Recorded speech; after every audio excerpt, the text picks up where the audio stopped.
C'est peut-être pas un hasard que j'ai créé la méthode Perso Neuro. Rapidement, ben, je me suis enligné pour devenir enseignant parce que je voulais justement créer une différence dans le monde. Après 5 ans, je me suis rendu compte que la différence que moi je voulais créer, j'arrivais pas à le faire autant que j'aurais pu penser. En 2007, j'ai changé de carrière. Je suis devenu entraîneur, massothérapeute. À partir de ce moment-là, j'ai commencé à aider les gens à devenir plus en forme, plus équilibrés. Mais j'ai tellement voulu les amener à être plus équilibrés qu'en fait, je suis devenu ostéopathe.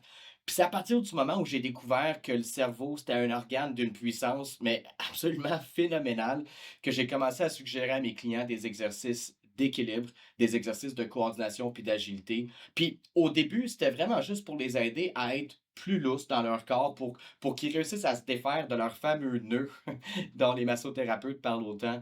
Et puis, ça fonctionnait, sauf que ça a tellement bien fonctionné que ça allait au-delà de ça. Les gens qui venaient me voir me disaient, tu sais, Matt, non seulement je me sens mieux dans mon corps, mais il est en train de se passer des choses. Je me sens mieux dans ma tête, j'ai moins de stress, j'ai plus de motivation, je dors mieux, je me sens juste mieux dans ma vie. Au courant des années, ben, ce genre de feedback-là, non seulement ça n'a pas arrêté, mais ça a juste augmenté. Puis, je suis allé voir dans les études scientifiques. J'en revenais pas à quel point il y avait des études qui prouvaient que quand on allait mieux dans notre corps, quand on avait plus d'équilibre dans son corps, on avait plus d'équilibre dans toutes les sphères de sa vie. Puis c'est à ce moment-là, en décembre 2020, que j'ai créé la méthode Personnero.